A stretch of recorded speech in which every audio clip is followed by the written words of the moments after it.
అల్లు శ్రీనివాస్ ప్రారంభోత్సవ కార్యక్రమానికి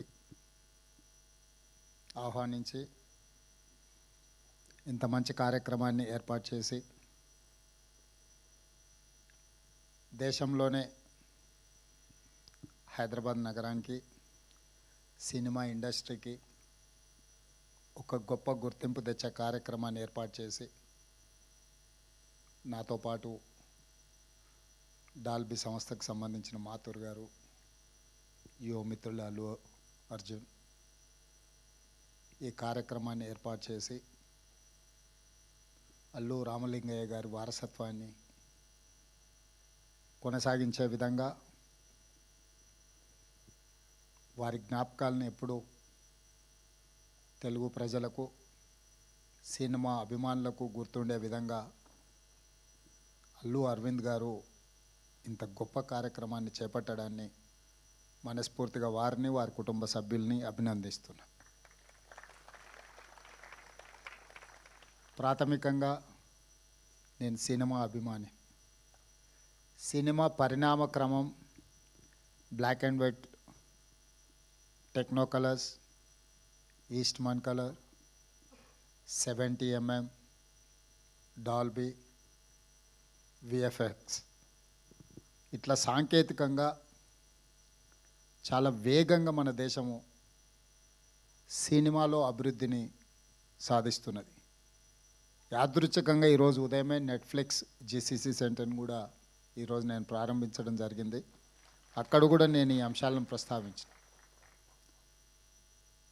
ఒక బాహుబలి, ఒక కల్కి, ఒక అరుంధతి డిజిటల్లీ సౌండ్ అంటే ప్రేక్షకులను కట్టిపడేసే విధంగా సాంకేతిక నైపుణ్యంతో సినిమా తీసిన దాన్ని ప్రదర్శించడానికి థియేటర్లు లేకపోతే ఆ సాంకేతిక నైపుణ్యం అనేది మనకు నిరుపయోగం అవుతుంది.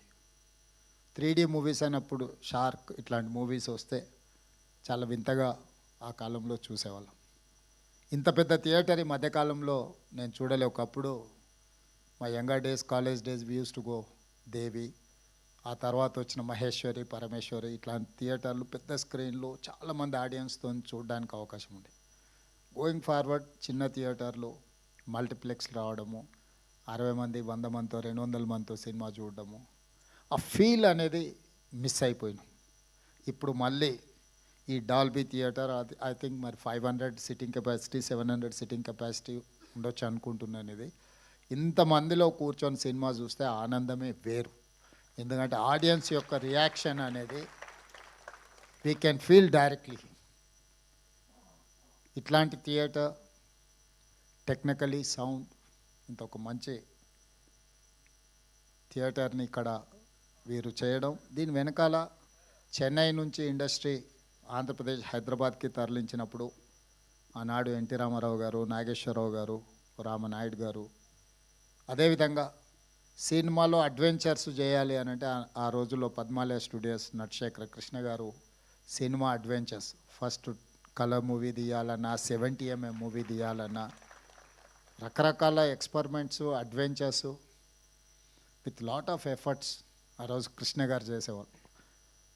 కృష్ణ గారు ఒక సంవత్సరంలో 15-16 సినిమాలు హీరోగా నటించి రిలీజ్ అయిన రోజుల నుంచి ఇప్పుడు 5-6 సంవత్సరాలకు ఒక సినిమా తీసే పరిస్థితి వచ్చింది. ఎందుకంటే నేను కృష్ణ గారి అభిమానిని కాబట్టి అన్ని వివరాలు నాకు తెలుసు. మేము అన్ని లెక్కలు పెట్టి వాదించేవాళ్ళం. నేను వనపర్తిలో చదువుకునేటప్పుడు సినిమాలు అక్కడ రిలీజ్ అయ్యేటివి కాదు. అయితే హైదరాబాదు లేకపోతే కర్నూలు ఇట్లా కొన్ని ప్రాంతాల్లోనే సినిమాలు రిలీజ్ అయ్యాయి. మొదటి రోజు చూడాలంటే వనపర్తి నుంచి కర్నూలు 100 కిలోమీటర్స్ లారీలో ప్రయాణం చేసి సినిమా చూసి వచ్చేవాడిని నేను.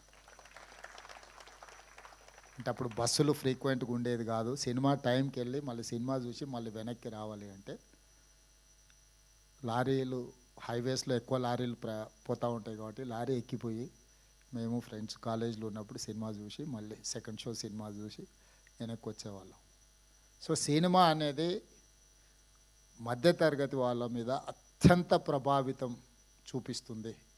మన లైఫ్ని ఇన్స్పైర్ చేస్తుంది. మన లైఫ్లో కొన్ని డెసిషన్ తీసుకోవడానికి కూడా సినిమా ఇండస్ట్రీ, సినిమా కథనాలు, సినిమా ప్రభావితం చేస్తుంది. సినిమా అనేది ఒక కమర్షియల్ ఎలిమెంటే కాదు, సినిమా అనేది ఒక సోషల్ యాంగిల్లో అత్యంత ప్రభావితం చూపించగలిగిన ఇండస్ట్రీ. సినిమాను క్యాజువల్గా మనం తీసుకోవాల్సిన అవసరం లేదు. It is going to influence on our lives. It is we have to recognize cinema as a industry. Telangana రాష్ట్ర ప్రభుత్వం ఐటీ, ఫార్మాతో పాటు సినిమా ఇండస్ట్రీని కూడా ఒక గొప్ప పరిశ్రమగా తెలంగాణ రాష్ట్రాన్ని అభివృద్ధి చేసే దాంట్లో దీన్ని ఒక భాగస్వామ్యం చేయాలనేది మా ఆలోచన. నేను చాలా